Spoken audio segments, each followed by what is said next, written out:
Aujourd'hui, dans les incroyables aventures du Captain. C'est y part mon canard, direction Haut-Jura. Aujourd'hui avec Cyril, on va du côté de Morbier pour rouler avec le groupe Enduro Jura. Et je dois bien dire que je me suis un petit peu tapé l'incruste parce qu'à la base j'étais pas invité. Mais depuis j'ai rejoint le groupe, pas de soucis. Quoi qu'il en soit, tous ceux qui ont déjà mis les pieds dans le Haut-Jura en automne savent à quel point cette région est magnifique. C'est un petit côté Canada que nos cousins d'outre-Atlantique ne renieraient pas. À moins que ce soit le Québec qui soit inspiré du Jura au niveau des paysages, ça j'en sais rien. En plus de me taper l'incruste, j'étais aussi un petit peu à la ramasse et je suis parti en 4ème vitesse sans prendre ni mon masque ni ma dorsale. Mais surtout, j'ai oublié de remettre la GoPro en Super View, c'est pour ça que tu auras un angle aussi réduit. J'espère que tu ne m'en voudras pas trop, cher spectateur. Du coup, j'étais tellement à la bourre que j'en ai oublié de vérifier le bon serrage de toutes les vis. Et ce qui va suivre est une reconstitution de ce qui m'est arrivé en vrai. Pédaler tranquillou, je prenais la température du groupe quand tout à coup, bim, ma manivelle gauche se fait la malle. Et je peux te dire que ça m'a pas trop fait rigoler sur le coup. Surtout qu'une bagnole qui passait juste à ce moment-là a rien trouvé de mieux à faire que de rouler en plein sur la manivelle et la pédale qui traînait par terre. Et la fautive dans tout ça, c'était cette petite vis dont le filetage était complètement niqué. Et comme j'ai refait une sortie qui m'est arrivée la même chose 3 jours plus tard, j'ai joué à la sécurité, j'en ai racheté de nouvelles. Bon alors je résume, pas de masque, pas de dorsale, une manivelle qui tient à moitié, une caméra mal réglée. Ah oui j'ai oublié, j'ai aussi perdu les caches micro qui sont tombés lors d'une sortie nocturne sous la pluie. Mais comme je suis un grand professionnel, j'ai quand même décidé de faire cette vidéo. Ah, le Haut-Jura, c'est quand même drôlement chouette, non? Ces forêts de Fayard qui en automne se parent de couleurs mordorées. Cette terre 5 étoiles qui s'agrippe à tes pneus comme deux amants enfiévrés. Même si mon haut budget chéri fait partie de la chaîne du Jura, ici il y a quand même une saveur particulière qu'on retrouve nulle part ailleurs. Quoi? Dans les Vosges? C'est pour les amateurs ça. Yes. Notre parcours du jour nous emmène sur les hauteurs de Morbier. Ouais, ça sonne un peu comme un célèbre dessinateur français ou un méchant de comics américain. Mais non, c'est bien une petite bourgade française d'où vient le fromage du même nom. Et le parcours sera typé Old Mountain, même si j'aime pas mettre d'étiquettes sur les chemins. En tout cas, c'est que du tout bon. Il y a du flow dans les sous-bois, c'est pas les lignes qui manquent. On enchaîne des petites descentes bien sympathiques avec des petites montées punchy. Ça fait monter le cardio, ça fait chauffer les jambes. C'est que du bonheur.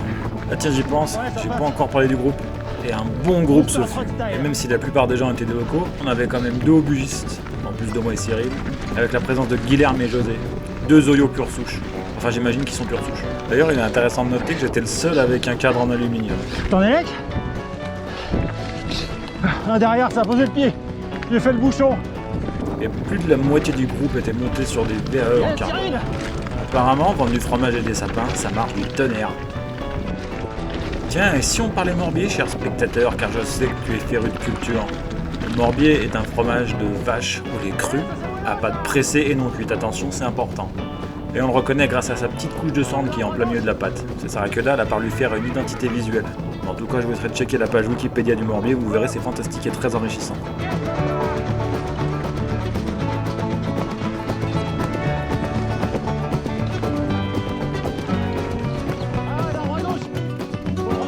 Bon, même si j'ai dit que la terre du Jura était 5 étoiles et qu'elle s'accrochait à tes pneus comme 2 amants enfiévrés, le Jura reste quand même un massif calcaire. Et qui dit calcaire, dit petits cailloux pointus qui crèvent tes pneus. Et c'est David qui va inaugurer le bal des crevaisons aujourd'hui. Et pas de panique, dans les rails dans le groupe comme cela, et comme ça a été démontré au début de cette vidéo, on peut compter sur le soutien de ses petits camarades. Donc un qui travaille, les autres regardent. Non mais ça c'est une tradition, c'est pas pareil. Et puis on va donner des conseils en plus. Juste après cette séquence, chers spectateurs, et tandis que ça bouchonnait un peu parce que le chemin s'engageait un petit peu plus, j'attendais mon tour de passer avec Guilherme quand, sous nos yeux, s'est offert une magnifique ligne freeride, avec 20 cm de feuilles mortes, des dérapages à n'en plus finir, etc., etc. Alors avec le Guilherme, on se dit « Allons-y, il y a une ligne !» Et alors là, je me suis pris une boîte, les gars. Quelque chose de phénoménal. Mais je vais voir quelque chose parce que j'avais éteint la caméra juste avant, et vous ne la verrez malheureusement pas. Ce que je peux vous dire, c'est que j'ai chassé de l'arrière, une branche m'a fait faire un ETB monumental, et j'ai été catapulté sur au moins 3 mètres, je pense. Mais la terre du Jura m'a amorti comme 2 amants enfiévrés.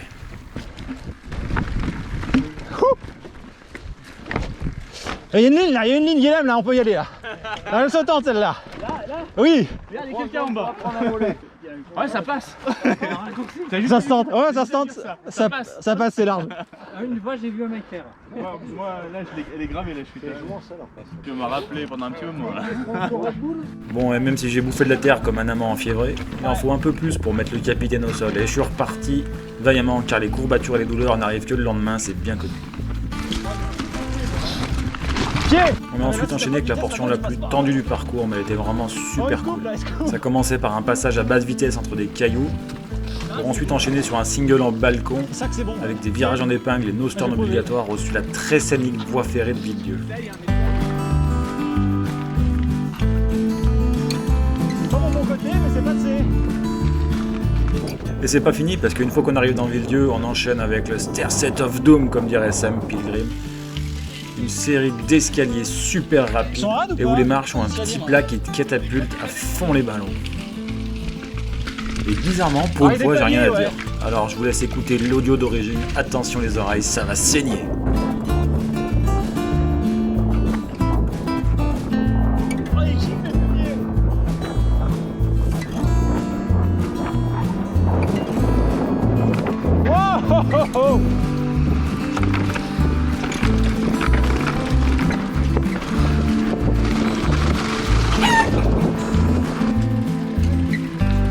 Et il kick en fait, hein. Il y a le petit plat. Bon, on est tous arrivés en bassin et sauf. Et puis après un petit tour dans Villedieu où les passants ont changé de trottoir, non pas parce qu'on n'a pas l'air viril, mais parce qu'on a roulé comme des tatanes, on replonge dans la magnifique forêt jurassienne. Et ces très scéniques ponts qui enjambent des rivières, on peut pas faire plus Canada que ça, je vous le garantis. Tout ça pour le style, David. C'était prévu ça? Il a failli se péter la margoulette, mais il a fait genre, je regarde par-dessus le pont. C'est bien joué, très bien joué, bravo. C'est vraiment très spectaculaire. Allez, encore un petit truc pour briller en société. Saviez-vous que le Jurassique, la période géologique située entre le Trias et le Crétacé où il y avait des gros dinosaures, a été nommé d'après le Jura? Maintenant, quand tu regarderas un Jurassic Park et qu'un dinosaure boulotte un personnage, tu penseras à moi et à ces magnifiques forêts. Donc là, tout plus détendu, hein, la dernière, côté crevé, c'est là qu'il faut faire gaffe. Tiens, je parie que t'avais même pas remarqué que j'étais passé en champ de vision bien plus large. Depuis au moins 30 secondes, t'étais happé par ma diction. Bref, je cause, mais c'est l'heure de la dernière descente.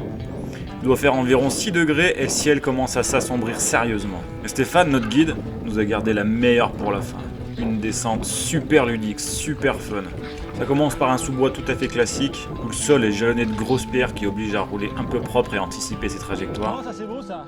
On enchaîne ensuite une partie à plus basse vitesse où on serpente entre les faillards et les sapins. J'ai regardé s'il y avait des cèpes au passage mais j'ai rien trouvé. En même temps, vu comme il faisait sombre, c'était pas super facile. Il manque un peu de lumen, c'est tout là. Mais après ça, la forêt s'ouvre et on peut lâcher les freins. C'est beau, c'est rapide, on a des couleurs d'automne sur les arbres et au sol. Et j'adore quand le rider devant moi fait une trace de la sorte.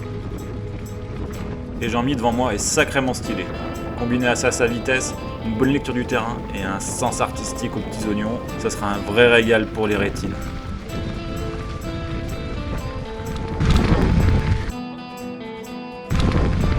Yes papa.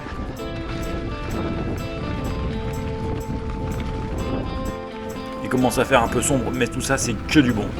Il faut pomper un peu pour prendre de la vitesse, on peut choisir sa trage comme on le veut, et des petits sauts tout du long, et cherry on the cake, ça nous ramène directement sur le parking. Et ça c'est précieux en fin de sortie. Il fait froid et sombre et il est temps de conclure, mais si je dois dire une chose, c'est que je suis bien content de m'être tapé l'incruste avec ce groupe. Les tracés étaient vraiment top, les gens super sympas, le niveau était assez homogène, en tout cas pour les plus lents comme moi, et la terre du Jura grippe comme des amants enfiévrés. Ouais, il faut que j'arrête avec ça maintenant. Allez, ciao les potes, on se revoit très vite sur le vélo, et si vous achetez du Morbier, prenez le plus vieux, au moins 110 jours d'affinage, vous verrez, c'est bien meilleur.